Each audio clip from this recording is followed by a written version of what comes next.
Hello, I'm Sarah Hardy, the director of the De Morgan Museum, and today it's my pleasure to give you a rundown of a very special exhibition which was held in 1907 in Wolverhampton Art Gallery, showcasing the artwork of Evelyn De Morgan. In this talk today, I'm going to tell you all about the 1907 exhibition, how we found out a little bit more about that, and then tell you the very exciting news that despite the fact you obviously can't go and visit the 1907 exhibition, I'm currently working, obviously on behalf of the De Morgan Foundation with Wolverhampton Art Gallery to recreate the show and bring Evelyn De Morgan's paintings back to the city in as close to the original format as we can so that people can enjoy this show today. Just want to start that by saying, I describe it as a very special exhibition. It's the only named solo exhibition by a woman artist of the early 20th century that myself and many other scholars that I've spoken to in the preparation for this exhibition are aware of. I think it really gets to the heart of an issue is that women's art just wasn't considered in the same field as men and perhaps considered unworthy of having a solo show. So for Evelyn De Morgan to lend 26 artworks to Wolverhampton and be named in the title of that exhibition for it to be a solo show, it really was something special. And it's been a very special journey, really, putting this exhibition back together.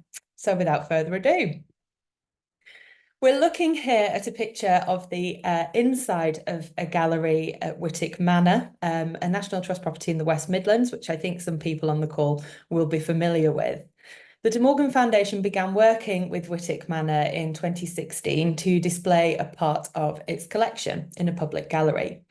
And as part of putting that exhibition together, Helen Bratt-Whitten, the House and Collections Manager at Whitwick, had done a little bit of extra research and got some information together for the lovely house volunteers and gallery volunteers to give to the public. And one of the kind of avenues of inquiry, Helen being local to the area, was to look at whether Evelyn De Morgan had ever sort of exhibited in the area before.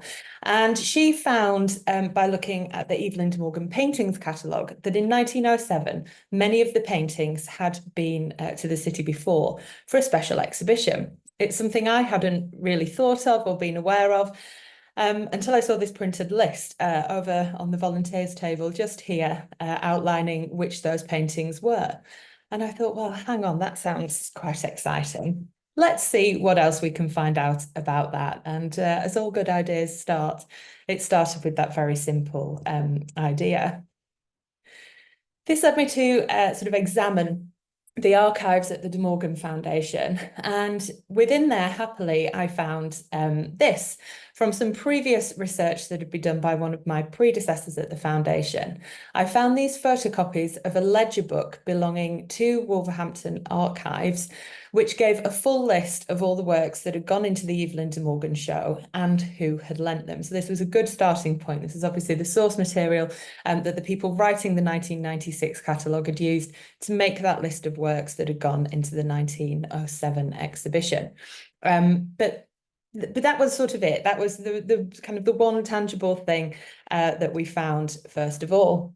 Until, happily, in exploring the archives at Wolverhampton ourselves, we managed to find this letter. And this letter was really kind of crucial in unpacking how the exhibition had come about and how De Morgan had been invited to have this monumental exhibition. I won't read all of it to you, but some highlights are, you'll see it's signed by J.J. Brownsword, who was the curator of Wolverhampton Art Gallery at the time.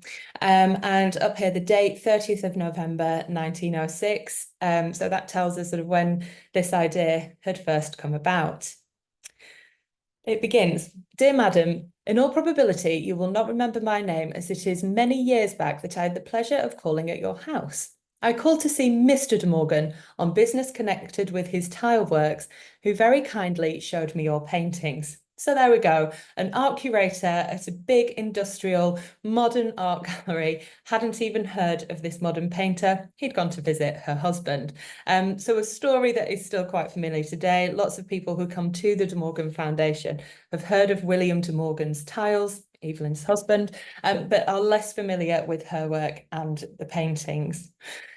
He continues in an incredibly complimentary way, asking her if she'd lend her paintings to an exhibition in Wolverhampton. He says here there would not be the slightest expense to you, so showing that he's really kind of willing to put this exhibition on.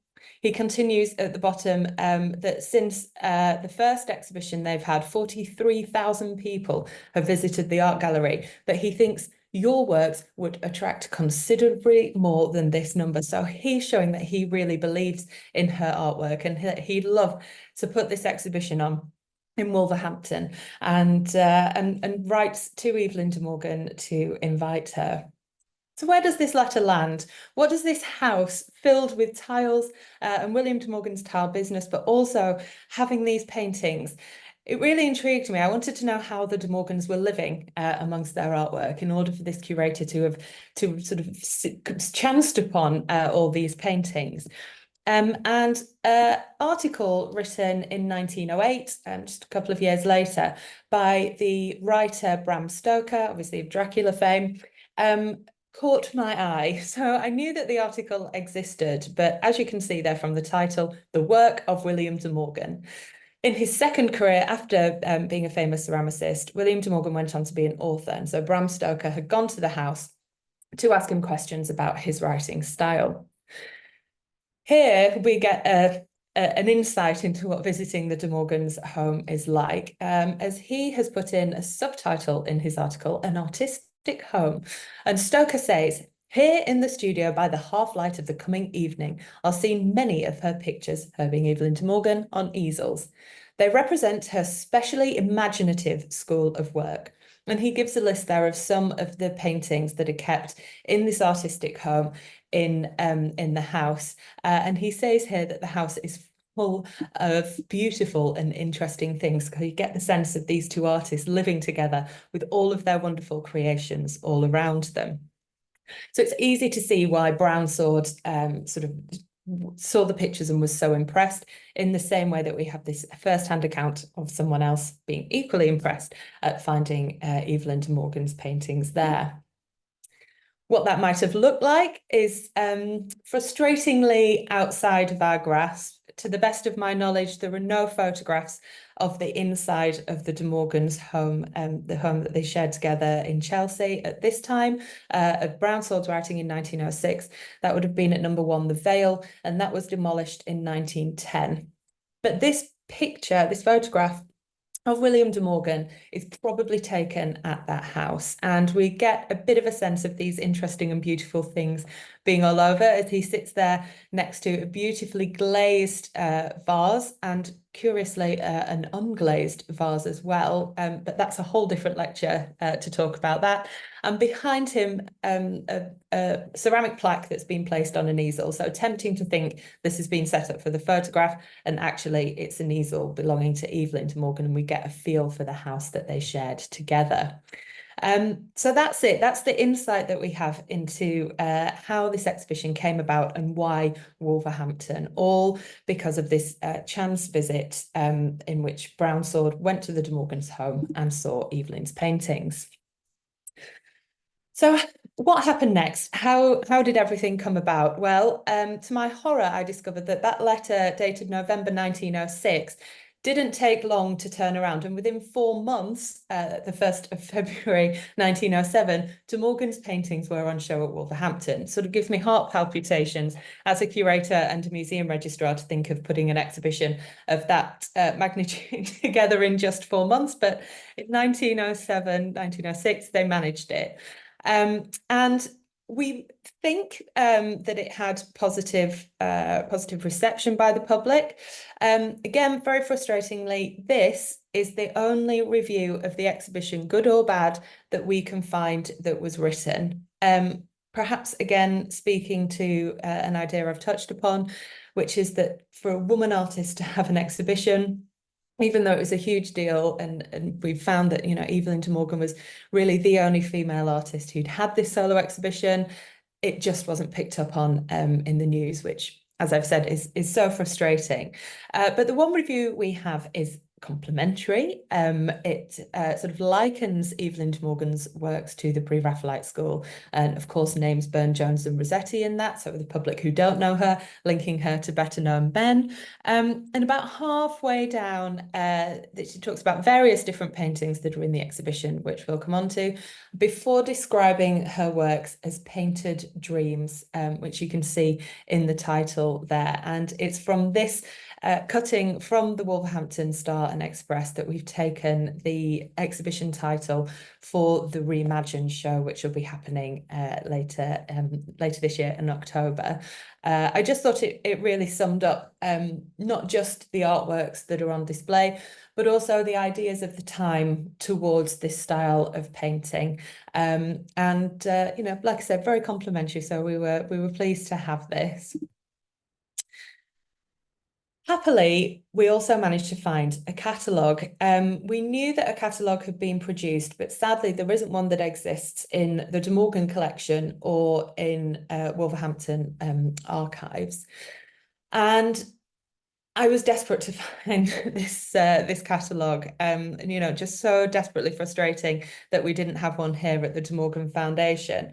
But thanks to sort of ongoing research and work by a huge army of people that goes on in museums behind the scenes, things are constantly being digitized, and archives are becoming better known, and searching them is a lot easier. And we were able to track one down, which is in the V&A. And here it is. Here's the front cover: Wolverhampton Municipal Art Gallery and Museum, 1907, special exhibition of oil paintings by Evelyn De Morgan, brackets Mrs., and other artists. So there we had it, the first kind of real piece of evidence that showed that this was a named solo exhibition of Evelyn's paintings. Just a huge joy to find that, and to know what was going on in the exhibition. Here's the picture of the inside of the catalogue, collection of works by Evelyn De Morgan. And the catalogue, we are assuming that Evelyn De Morgan probably had an input in, and that is given the content of what's in it. Each artwork is listed along with a price, which I'll talk a little bit about. So it was a selling exhibition where things were for sale. And there are also, in some cases, passages that perhaps inspired the painting. They're taken from mythology and from literature. And in some cases, poems written by other people, sometimes works of literature or kind of celebrated works of poetry, and sometimes written by people who knew Evelyn De Morgan or by the artist herself. So this was such a crucial thing to have. What an amazing gift from the archives, really, to be able to hear De Morgan herself sort of talking about these paintings and to understand the order she put them in and some of the things that she was trying to communicate. So that's been a really key document in the exhibition. And so to take you on to the exhibition itself, time really is against us on this lecture today. But what I've done is extract the text caption from this catalogue for each entry, because you've looked at quite a lot of archival material on my screen now, and I realise it's not very, not as beautiful as the paintings. So what we'll do is look at the text De Morgan had, which is verbatim on the screen there, and a picture of the painting to entice you to come and visit when we open on the 19th of October. So the first picture, number 11, that's how it was catalogued, the hourglass. And the only caption that De Morgan's put against this painting is an echo of a movement in the Waltztheme Sonata of Beethoven. So this picture, De Morgan wanted to for people to understand it as a piece of music. What a beautiful way of asking an audience to look at a painting. Feels like quite a modern thing you might see in a museum, come and listen to the artworks or to explore them on another level or through a different lens. But back in 1907, That's exactly what this clever artist was asking her audiences to do. If it's not a piece of music you're familiar with, I do recommend listening to it and looking at the painting and seeing if you can pick up on some of those themes. We interpret the painting a little bit differently today, and we talk a lot about the model. Again, I'll just come on to that later in the talk. The rich colouring, the beautiful attention to detail, and some of the spiritualist message in this painting. You can see that it's a woman holding an hourglass representing the passing of time towards a spiritual future represented by the angel in the doorway, sort of calling for her. So a painting that's kind of taken on this new meaning now that we know that De Morgan intended us to hear it rather than to see it. The next painting, The Grey Sisters, and De Morgan puts the translation here of an epic story by the German author Faust, of the sisters here. Sorry, it's a cropped image, so you can just see one of them. But hunger, debt, and necessity, and only care is able to get through the barrier here to speak to the rich man. And so the message there is very clear. To Morgan, in her own words at the bottom, she passes through the gate and blows in full space and blinds him. So this idea that only care can come through and care can be quite overwhelming. The third picture by De Morgan, Boreas and Orithyia. In De Morgan's words, Boreas, the north wind, fell in love with Orithyia, the daughter of Erechtheus, who wavered in his consent to their union, whereupon Boreas became impatient at the delay and flew away with the maiden one day when she went to bathe in the Ilicius. And this sort of fabulous, quite a large picture painting with these wonderful blue swirls. Really an impactful picture in the exhibition, I'm sure. Night and Sleep and The Love Potion, two paintings with so much symbolism that I really do in lots of talks. If you've been to one of my talks before, if you've seen these pictures in an exhibition, you get a lot of information. Various art historians have picked these paintings to pieces and like I say, put a lot of different meaning into them. But very simply in the catalogue, they are just listed by the title. So I thought, well, maybe this was De Morgan's attempt to ask us to enjoy the painting and perhaps pick up on some of those symbolic ideas for ourselves. I always say with De Morgan, she's very clear about what she wants to tell you in her paintings, not only with the iconography, but the titles are so crucial to that. And so in Night and Sleep, you have night with a blanket pulling the darkness forward, and sleep with an armful of poppies, of course, symbolic of sleep. So a very clear picture, one that we associate with the aesthetic movement from the 1870s. And so perhaps it is a painting that should just be beautiful above all else. And in The Love Potion, a woman here stirring up a potion and a couple just beyond her window, feeling the effects of that. And this wonderful black cat, a traditional signifier of a witch and witchcraft. But that was there for the taking. That was something I think audiences were invited to pick apart themselves in this exhibition because the catalogue was addressed them so plainly. The Little Sea Maid. Here we get the information that this painting was kindly lent by Spencer Pickering, who is Evelyn De Morgan's brother. And a quote there from the story of the Little Mermaid, talking about the fact that she had sold her tongue to a witch. So an interesting part of the story for De Morgan to hone in on, the point in the story where a woman has become silenced. And given everything I've just said about the importance of this exhibition and how little regard was given to it by those reviewing exhibitions at the time, perhaps it's not an overstretch of the imagination to feel that De Morgan herself perhaps felt like a silenced woman in a man's art world, and that this was a suitable subject for her. And just a small aside, here's a picture of Spencer Pickering, Evelyn's brother, from a book of his writing, Scientific Works, a collected letter there. He was a scientist and a horticulturalist, and we have a picture of him there on the left-hand side. So it's interesting that some of these pictures never went very far from the artist, that they were collected by family members and then lent back to this exhibition. Luna, another picture from the Spencer Pickering collection, and a quote there from a poem by Shelley. Art thou pale for weariness of climbing heaven and gazing on earth, wandering companionless amongst the stars that have a different birth, and ever changing like a joyless eye that finds no object worthy of its consistency? A really beautiful passage for a very beautiful painting. And I love the way that De Morgan has kind of interpreted that passage. And we have this lone woman wandering companionless, just as the moon does. So maybe something of the artist's sort of inner feelings of loneliness coming through in that picture. Earthbound, a painting here of an old miser scooping up his gold, having not noticed the angel of death just above him there. Very intentional, this painting, and the poem that accompanied it in the catalogue really makes very clear its meaning for anyone who might be struggling to interpret this.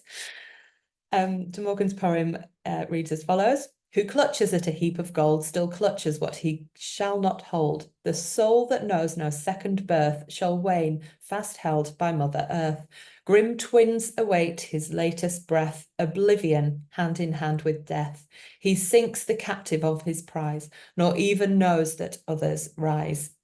Like I said, a very clear message, not to be greedy, everybody. So bear that in mind with what you're getting up to and charitable giving and that sort of thing.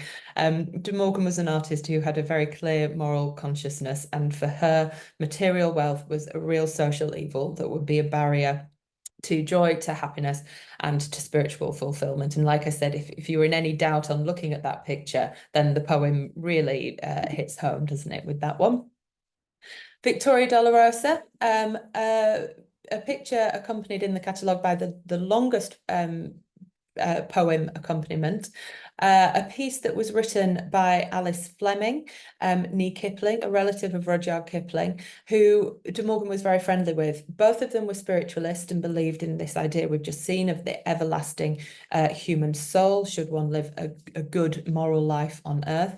And a painting made in around 1902, the same time as the Boer Wars. And so it has a Latin title meaning sorrowful victory. And so a victory that can only come at a price. And that price, of course, is the sorrow of the lost lives. And we see an angel here crowning the soldier, but his head is bowed and looks quite downcast. And as I've said, a beautiful poem to accompany that picture as well. The Undiscovered Country, where we see this woman sort of in this craggy landscape with this blazing city of gold through an opening in this rock that she's just found. And the accompanying passage, out of the darkness of night, out of the pain and the cold, speeds the soul on her lonesome way till blinded by dazzling light, undreamed of splendors unfold, the land of undying day. So again, that makes it quite clear, doesn't it? The spiritualist message that De Morgan wants us to get from her painting, this idea that after mortal death comes a second spiritual life, which is this dazzling life of gold. So it really makes that spiritual message very clear. And a note in the catalogue that this painting was kindly lent by Miss Imrie of Liverpool. She's worth thinking about a little bit, especially in the context of everything we've just said about the spiritualism and the material wealth. Her father was the wealthy shipping magnate William Imrie. He was noted for being a private man. In his obituaries, many of them said that he was quiet and had an unobtrusive life. Amy Elizabeth Imrie, née Pollard, was actually his adopted daughter. He and his wife adopted her. Sort of one of the strands, I suppose, of his great philanthropy. He was widely known across the city of Liverpool for giving money to charities which supported the poor, with making sure that they had enough food.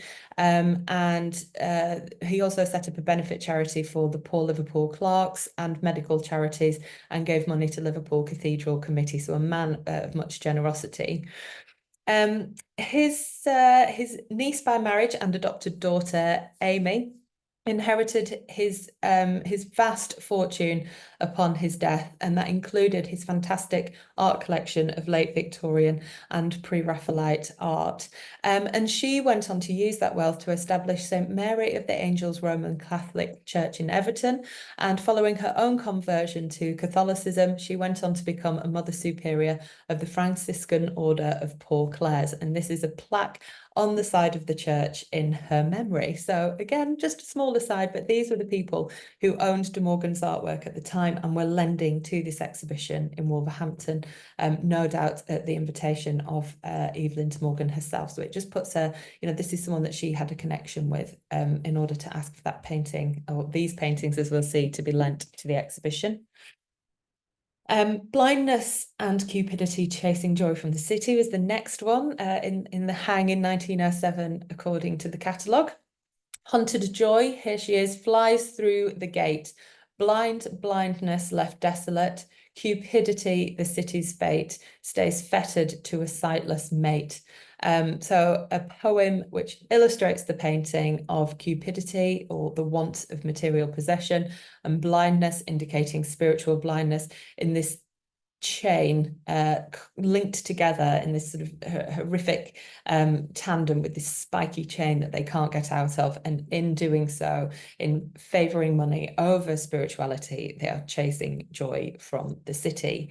That's all very well and good. That tells us what the painting's about, but I thought it was interesting at this point to bring in some of those prices of the paintings that De Morgan was selling her paintings for, despite the messages in some of her paintings. She was selling them for extraordinary prices. So £125 for Blindness and Cupidity translates, according to the Bank of England, it's about £12,600 today. And this is one of the lower end of paintings for sale in the exhibition. So, good on her, a female artist selling her works and selling them at prices competitive against her male peers as well. So she certainly understood the value of her artwork and of her paintings, and wasn't afraid to attach a proper price tag to them. Eos, or the dawn, here in this picture next along in the catalogue, and the caption is very simple: Eos watering the earth with dew. There we go, we see this beautiful urn spilling the morning dew over this wonderful sunrise scene. Again, a picture lent by Miss Imrie of Liverpool. Helen of Troy, very simply just given the title for this painting. I think a Victorian audience would have recognised this figure as Helen from mythology, of course, selected by Paris as the most beautiful woman in the world and his prize, leading to her abduction and the unfurling of the Trojan Wars. But I think that would have been so obvious to the Victorian audience that just the name Helen of Troy is required in this painting. No interpretation there at all. Port After Stormy Seas, accompanied with a quote from Edmund Spenser's 16th century poem, The Fairy Queen. Port after stormy seas, sleep after toil, port after stormy seas, ease after war, death after life does greatly please. So another painting with this spiritualist message that actually death isn't to be feared, it's just the start of this eternal life. And for sale for £300, so about £30,000 by today's money. A larger painting than Blindness and Cupidity, so maybe that's indicative of the high price for this piece.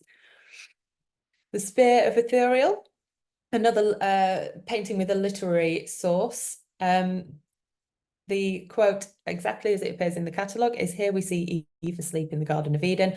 Beside her is Satan. Very hard to see in this little picture, but he's just here. Squat like a toad, close at the ear of Eve. Essaying by his devilish art to reach the organs of her fancy. Him, thus intent, infuriate with his spear, touched lightly, for no falsehood can endure the touch of celestial temper. And that's taken from Milton's Paradise Lost.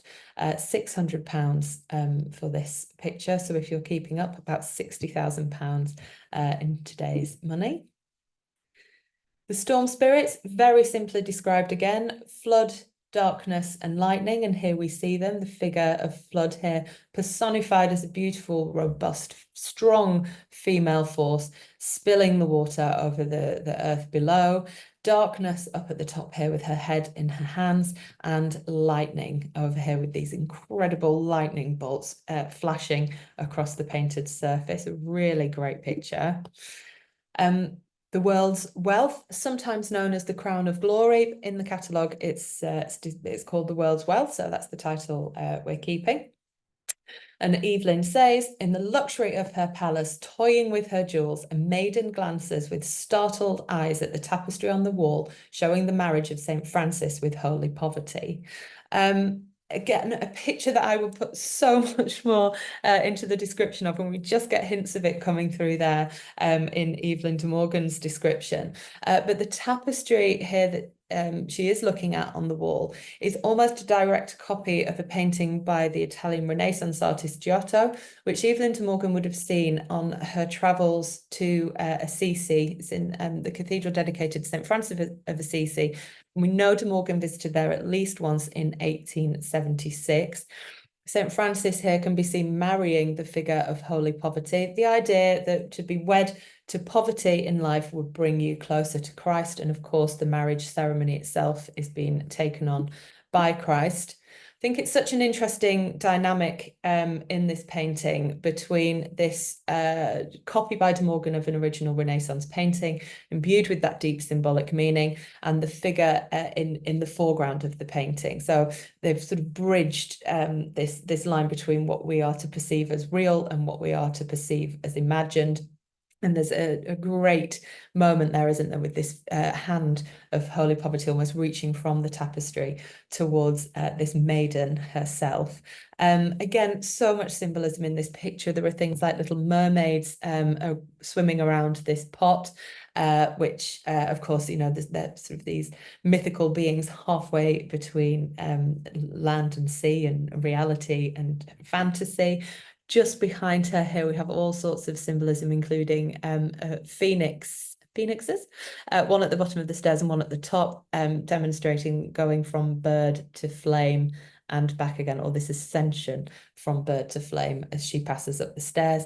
And then I love the little detail down here on the dress and winding around the table leg of these serpents, you know, original sin. You see them crawling up the table legs there towards the crown. Will she be tempted by the jewels and the riches, or will she dedicate her life to poverty? We see her in this uncertain moment between that moral choice. Cassandra, very simply in the catalogue described just with the title, Cassandra. Again, a figure from mythology. We've heard about the start of the Trojan Wars with Helen. Cassandra represents the end of them. She refused Apollo's advances, according to the myth, and therefore was cursed so that she would be able to tell the future. She was a successful prophetess, but she was cursed so that no one would believe her. And even though she foretold the destruction of Troy, no one listened to her, and you can see it burning behind her. I think, again, a subject that De Morgan, living in a patriarchal society and perhaps not being listened to, you know, you can see why that's a subject she might have favoured. Flora, Evelyn De Morgan's masterpiece. If you're watching this and you're not new to the foundation, you will have come across Flora before. The goddess of springtime here in this beautiful meadow, surrounded by flowers. Again, kindly lent by Miss Imrie, we learn from the catalogue, and there she is, you know, probably a show-stopping piece in the exhibition, given that her drapery is highlighted with real gold leaf so that this picture shimmers in the light. The Cadence of Autumn, again, simply described with the painting's title. It's a picture which shows the movement through the seasons, interestingly described by Evelyn De Morgan as a cadence in music, sort of a piece of music with an ascension in it. So we can start to think about her thoughts on moving through the seasons and the passing of time in that picture. Mercy and truth have met together. Righteousness and peace have kissed each other. simply says that it's taken from a psalm. This was actually lent, sorry, I've not put that on the slide. This was lent by Evelyn De Morgan's uncle, Sir Walter Spencer Stanhope, who lived at Cannon Hall. And supposedly, Evelyn had said to her uncle, I'm gonna do you a painting. And he said, great, I'll have a think about what the subject should be. And supposedly they wrote to each other the very next morning, and their letters crossed in the post with both of them saying, how about this psalm?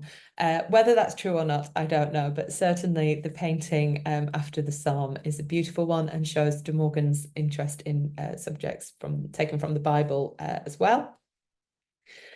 As does this one. Next along in the catalogue, The Poor Man Who Saved the City, taken from Ecclesiastes. There was a little city and a few men within it, and there came a great king against it and besieged it and built great bulwarks. Now, there was found in it a poor wise man, and he by his wisdom delivered the city, yet no man remembered that same poor man. Then said I, wisdom is better than strength. Nevertheless, the poor man's wisdom is despised. And here we see a narrative picture on that subject with the man sitting here completely rejected by the rest of society because of his poverty. And again, very clear message there to favour what's on the inside, not what people have. A double portrait of Evelyn De Morgan's young cousins. We've just mentioned her uncle, Walter Spencer Stanhope. These were two of his 15 children, Alice and Winifred, in this astonishing double portrait. Very rare for Evelyn De Morgan to make portraits. So it's really interesting that this was included in the 1907 exhibition. And I think finally, so the last picture listed in the catalogue, and we presume therefore the end of her hang, is Love's Passing, which she describes as two lovers seated in the twilight. Here we go. Hear the flutter of love's wings and the music of his piping. In the far distance, unperceived, are two figures of death and eld. So a forecast, a premonition perhaps of what's to come with the woman being on her own at the end of her journey of life, her husband sadly already departed, and perhaps her being distracted here with that grief that she might feel when this does eventually happen. Oh no, almost the last one. The very last one listed simply in the catalogue as bronze bust of Medusa. And there's a photograph of that bronze sculpture, which De Morgan made in the 1870s.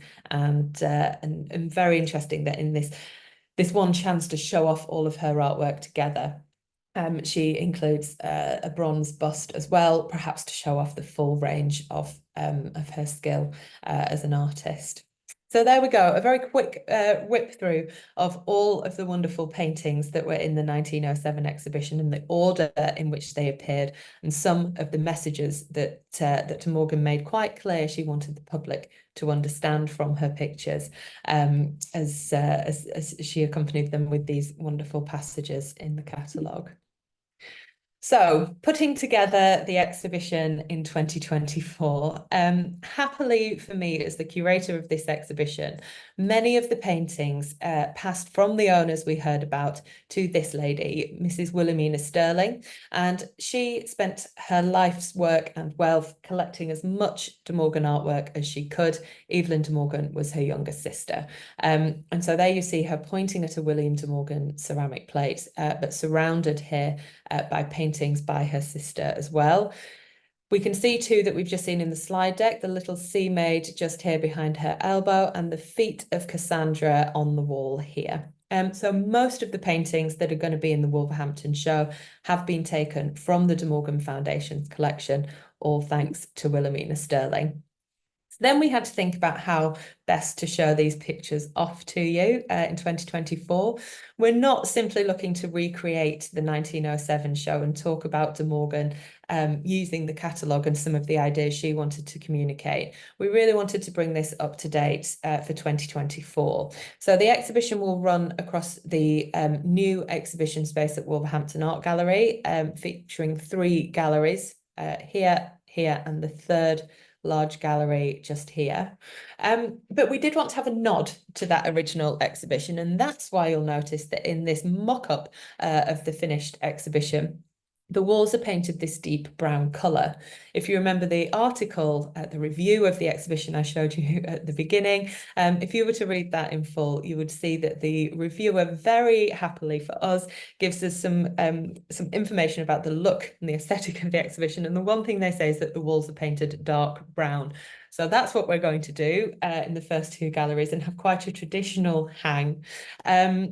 Because we can't fully recreate the order in the catalogue, and I'll explain why, we've gone for a chronological ordering to the painting, so we can see sort of the development in De Morgan's career and some of the ideas that came sort of again and again throughout her paintings, to show that she was quite self-aware, I think, and interested in the same subjects throughout her career.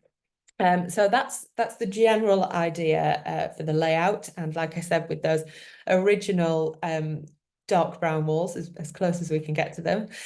Sadly, we don't know whereabouts in the gallery the original exhibition was. It wouldn't have been here. This is a new extension, but this is the temporary exhibition space. So this is where the exhibition will be.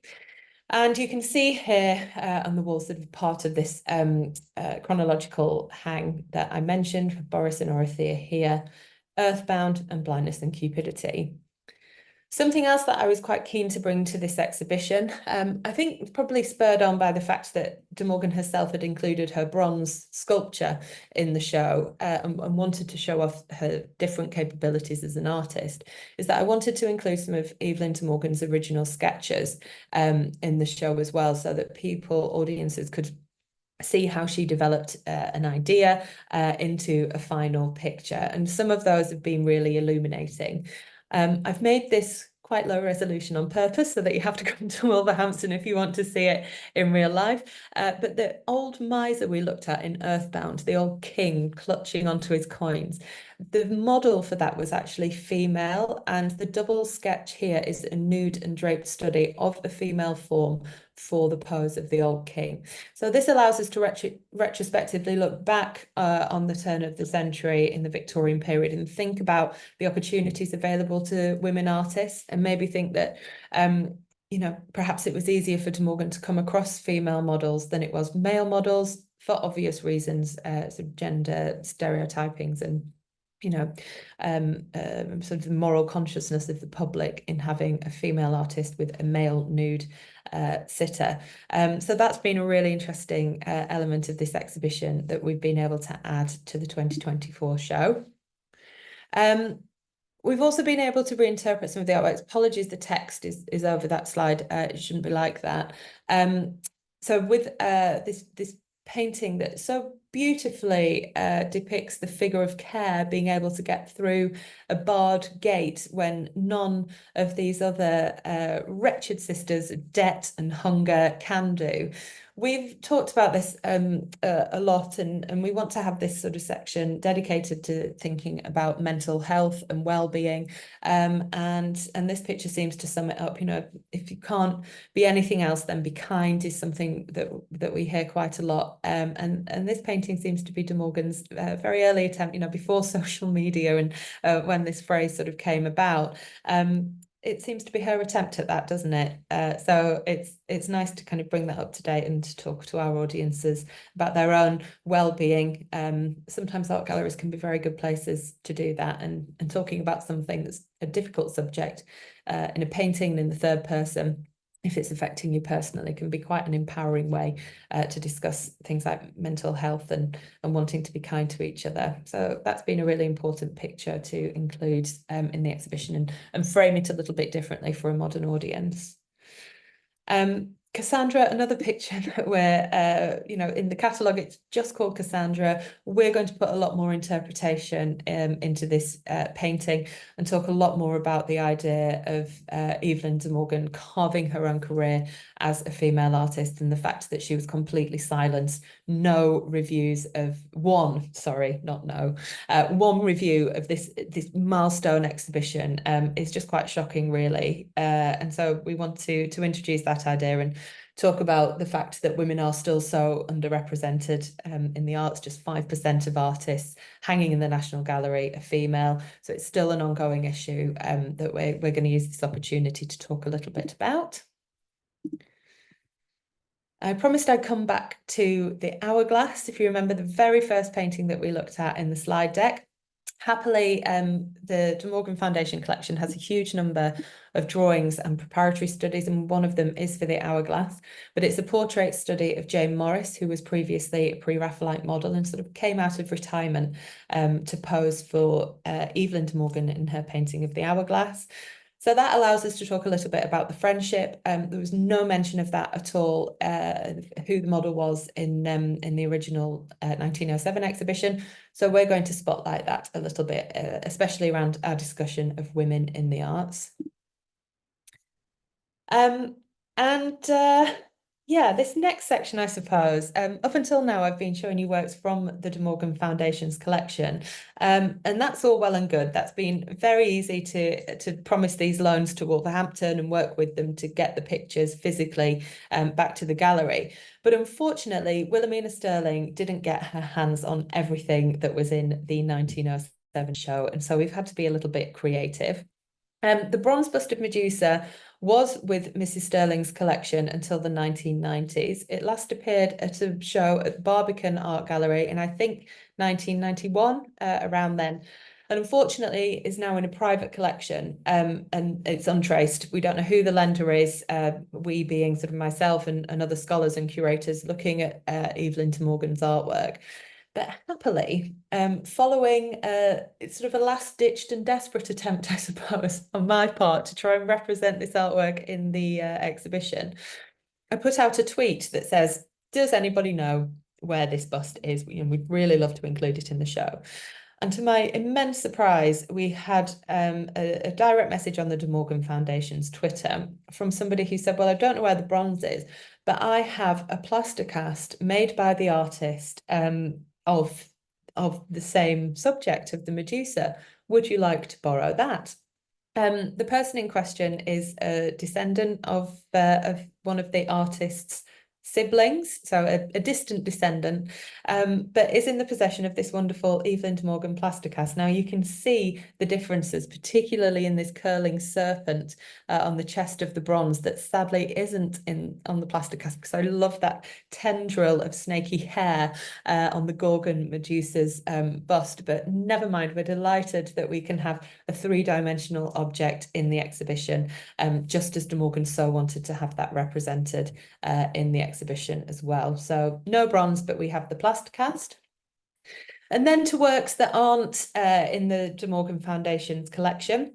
The World's Wealth, the Crown of Glory, is in a private collection. Happily, that is traced, and the lender has very kindly, well, the owner has very kindly become lender and said that we can have this for the show. So that will be on display for the first time with other Evelyn De Morgan paintings. As far as I know, it hasn't been on public display since it was since it was in 1907 show.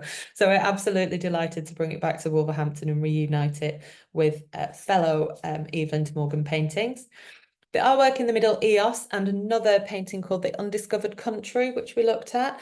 They were sold by De Morgan back in her own lifetime to an untraced buyer, but then were subsequently purchased by a Mrs. Joseph Aslin, who was American, and they travelled to America and then were given by Aslin to her local art gallery, which is the Columbia Museum of Art in South Carolina.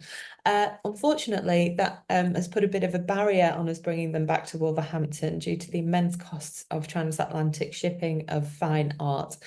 But happily, we do have a sketch for Eos in the De Morgan Foundation's collection. You can see very clearly there this same urn on the shoulder of the model. So we're going to recreate it with images of the painting and drawings from the Foundation's collection. Now, very tragically, there are three paintings that were in the De Morgan's Foundation, the De Morgan Foundation's collection, that cannot be included in the 1907 show. This painting, Mercy and Truth, Victoria Dolorosa and the Spear of Ithuriel, along with 10 other paintings by Evelyn De Morgan, were actually destroyed by a fire at the De Morgan Foundation store in 1991. So this, as you can imagine, left me with a huge problem in that I really wanted to represent these works such important works in De Morgan's artistic output, and we wanted to tell the story as fully as possible. So on the right-hand side there, we have one of Evelyn De Morgan's rare and unique works in gold pigment on dock paper that she made as a compositional aid or study or second version of the painting, which is beautiful and very impressive. And so that is included in the show, again, to show off one of her other many techniques that she was so capable of working in. But I wanted to go a little bit beyond that. And to my delight, when I was visiting Whitwick Manor, we talked about the De Morgan Foundation having a stronghold in the West Midlands in the form of a gallery at this National Trust property. I met one of the volunteers there at Whitwick, who just so happens to be a practicing artist working in the pre-Raphaelite style. He's called Paul Francis Walker, and to my immense delight, he has taken it sort of upon himself to recreate as faithfully as possible the three paintings that were in the 1907 exhibition that were then destroyed by the fire. And he has honestly brought them back to life for the exhibition. Just behind Paul here is that picture of Mercy and Truth. And here's a photograph that I took of it when I saw it at the gallery just last week. He's worked incredibly hard to recreate De Morgan's methods of painting. As I've said, he's an artist who works in the pre-Raphaelite style. So he's able to start his paintings with a rough sketch and a wet white ground that he adds the coloured pigments into. So you get this beautiful radiance of the colours. And he's also worked with Alexandra Earle, who has been working with the De Morgan Foundation for a number of years now on a conservation project, where she's been able to take samples of some of De Morgan's paintings and scientifically analyse these to show us what the paint layers are, so how she built up the painting, and crucially, what pigments she used. And huge thanks to Alexandra and the work that she's put in to that project, because she was then able to open a dialogue with Paul so that he was very faithfully recreating De Morgan's paintings. When I saw these for the first time, to be perfectly honest with you, it was quite emotional to see these artworks, works that I always think of that we can never get back because they've been destroyed. But now you will have the opportunity to get this wonderful sense of what it must have been like to have all of these paintings together in that 1907 exhibition. So it's a really special moment for me, right at the end of the show, that we've given Paul sort of his own small exhibition, I suppose, with his three paintings that he's recreated, surrounded by Evelyn De Morgan's drawings, to draw the exhibition to a close. And so the main lady, what did she think? Happily, when I was undergoing that research that I talked about at the beginning of today's talk, I was able to find a letter written by Evelyn De Morgan to J.J. Brownsword, the curator of Wolverhampton. This is quite amazing. So few letters exist in the hand of Evelyn De Morgan that finding any letter by her is such a huge joy, and really gives us, insight that we're desperate for into what she was thinking and feeling. And so to have a letter by her directly referencing the exhibition really was quite special. And her sentiment in it is quite sweet. Now, I know she has terrible handwriting, more than most. I try to read things that she's written a lot of the time, so be happy to know I've transcribed it for you for this talk, so you can also see what she'd written as well. First of all, you'll notice the address. Her and her husband William spent winters in Florence from 1890 through to 1914. So when the pictures were being sent to Wolverhampton Art Gallery, she was doing this all by letter from her home in Italy, which again, quite extraordinary. I know we have remote working today, but this is next level. So she writes to Brownsword just a week after the exhibition's opened. Dear Sir, I received today the catalogue of the exhibition of my pictures, and I feel I must write a line to thank you for all the trouble you have taken, and to tell you how pleased I am about it. I only wish the show could have represented the work I have here, as I like to think it is in advance of the samples you have. Perhaps later on, if you have time, you will write me with how the pictures look and if people like them. Again, thanking you. I remain yours faithfully, Evelyn De Morgan.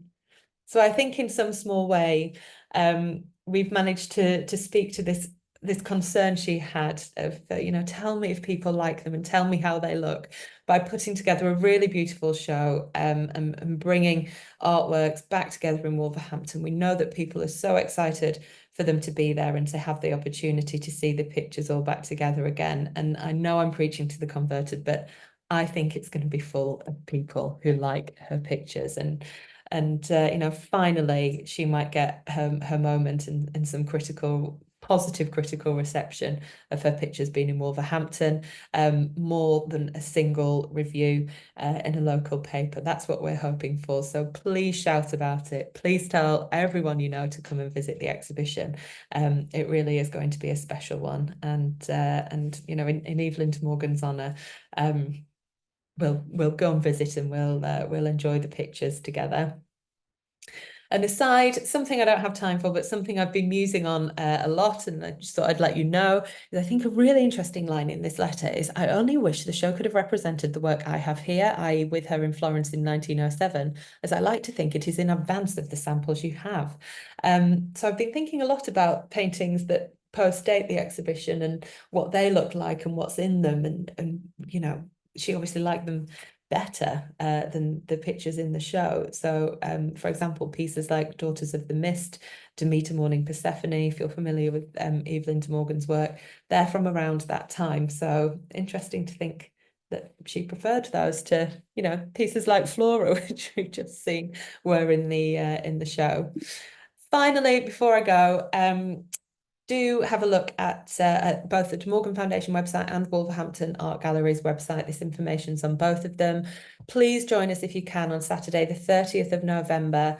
We'll be having lectures by 3 art historians who've looked at Evelyn De Morgan. Helen Bratt-Whitten from Whittick Manor will be talking about the connection of the De Morgan Foundation and Whittick Manor. Dr. Serena Trowbridge will be talking about Evelyn De Morgan's poetry. As you've seen, that's so important to this exhibition. And Dr. Christina Bradstreet will be talking about the centred visions of Evelyn De Morgan to support her exhibition, which is opening at the Barber Institute of Arts on that theme, scent and pre-Raphaelite paintings, which opens on the 11th of October. So you need to be in the Birmingham, Wolverhampton area because there's so much pre-Raphaelite art going on there. But do come and have a visit if you're in the area. We'll be there from the 19th of October until the 9th of March next year. Thank you so much for listening. I think I've just about kept that under an hour. I was worried I wasn't going to with so many images to talk about. If you've got any questions and you've got a bit more time, then do feel free to ask those in the chat box. And if not, thank you so much for joining me this afternoon. Thank you. So I've had a couple of questions already. Let's have a look at those. A question from Jane. Did Evelyn deliberately elongate her figures as their anatomy is a bit peculiar, although very elegant? I agree, Jane. Oh, the slides have gone haywire and now it's stopped sharing. I was going to show you one. Let's get a visual back up. Here we go. So in figures like this, yes, you can see there's a deliberate elongation of the neck, and that usually you'll find one knee bent. Very similar poses actually, aren't they, in these 2 pictures, which has come up completely randomly. In fact, let's make that big and then you can see it properly. There we go.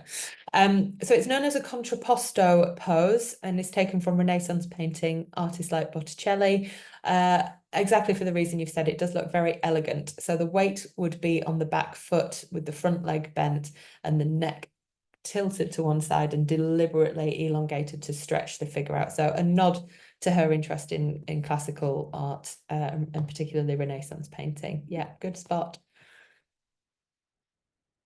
And a question from Jerry. Did the letter from Italy indicate she did not see the exhibition? Yeah, a great question, Jerry. I think so. It doesn't seem like she did actually get to go to Wolverhampton and see the show, which is very frustrating and quite sad, to see all of her paintings together. And Brown sort of said he was expecting over 43,000 people to come and see it. It would be marvelous for her to go there incognito, perhaps, and listen to what people were saying. But sadly, I don't think so. We're assuming that she never got to Wolverhampton herself to see the show.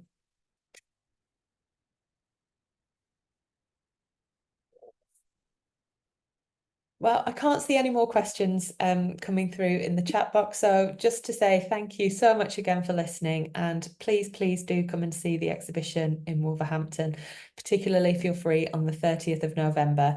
It would be wonderful to see you there. We'll be setting up the booking page to book tickets soon, and they'll be £7.50 each. So please do come and say hello. Thank you so much. Yeah, it's an exhibition I've been really excited to do and have been working on for years, not just 4 months. So I feel like it's another big milestone in De Morgan's career. So thank you. And thank you for your lovely messages of thanks as well.